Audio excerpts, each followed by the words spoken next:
अस्सलाम वालेकुम नाजरीन। चैंपियंस ट्रॉफी 2025 के लिए पाकिस्तान क्रिकेट टीम के स्क्वाड में तब्दीलियों का खेल अपने आखिरी मराहिल में दाखिल हो चुका है और ये आखिरी 24 घंटे पाकिस्तान क्रिकेट टीम के लिए इंतहाई अहम साबित हो सकते हैं।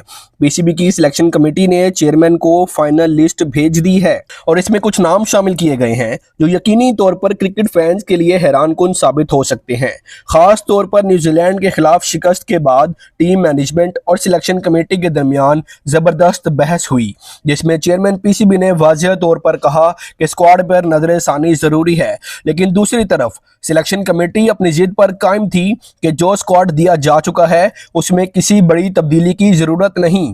लेकिन जब न्यूजीलैंड के खिलाफ नाकिस कारकर्दगी सामने आई तो मजबूरी में सिलेक्टर्स को भी सर जोड़कर बैठना पड़ा और कुछ नामों को लिस्ट में शामिल करना पड़ा। इस नई लिस्ट में सबसे ज्यादा तवज्जो का मरकज स्पिनर का इंतखाब है, क्योंकि पाकिस्तान में चैंपियंस ट्रॉफी होम कंडीशंस में होने जा रही है और भारत ने पहले ही अपने स्क्वाड में 4 स्पेशलिस्ट स्पिनर शामिल कर रखे हैं, तो पाकिस्तान को भी कम से कम 3 स्पिनर स्क्वाड में रखना जरूरी है। इस सिलसिले में इब्रार अहमद तो पहले ही टीम में शामिल थे, लेकिन अब 2 नए स्पिनर्स को भी स्क्वाड में शामिल करने पर गौर किया जा रहा है, जिसमें सुफियान मुकीम और साजिद खान का नाम शामिल है। अगर दोनों को शामिल कर लिया जाता है तो पाकिस्तान के स्क्वाड में मजमूई तौर पर 3 स्पिनर्स होंगे जो स्पिन के लिए मददगार पाकिस्तानी कंडीशन में बहुत फायदेमंद साबित हो सकते हैं। इस तरह बैटिंग लाइनअप में भी एक बड़ी तब्दीली की जा रही है और इमामुल हक को वापस स्क्वाड में शामिल करने की मंजूरी दे दी गई है।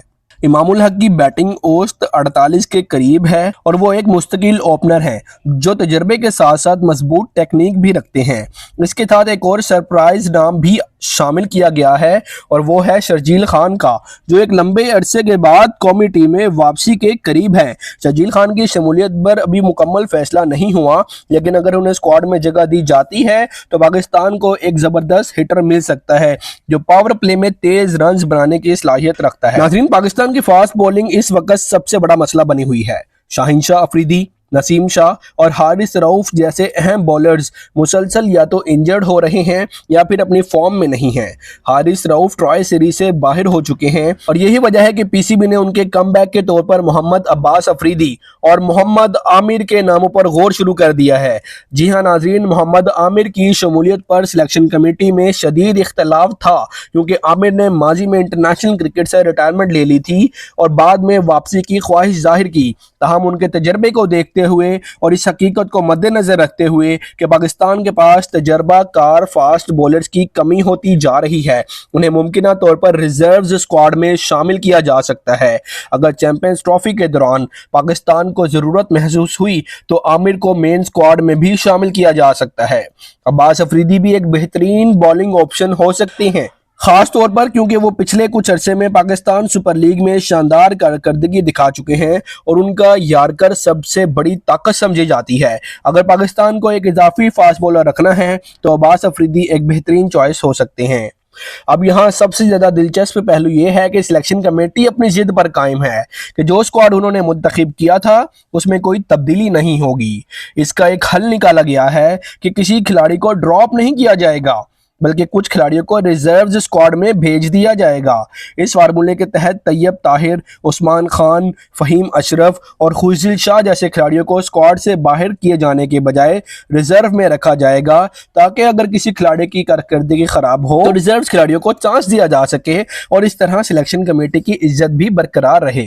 यहाँ सवाल ये पैदा होता है कि अगर पाकिस्तान को स्पिनर्स की जरूरत थी तो सिलेक्शन कमेटी ने पहले ही क्यों शामिल नहीं किया, और अगर फास्ट बॉलर इंजरी का शिकार होता है तो क्यों पहले से ही उनके बैकअप पर काम नहीं किया गया। यहाँ एक और अहम बहस यह है कि भारत चैंपियंस ट्रॉफी में 4 स्पिनर्स के साथ आ रहा है और अगर पाकिस्तान भी 3 स्पिनर्स रखता है तो क्या यह फैसला दुरुस्त होगा।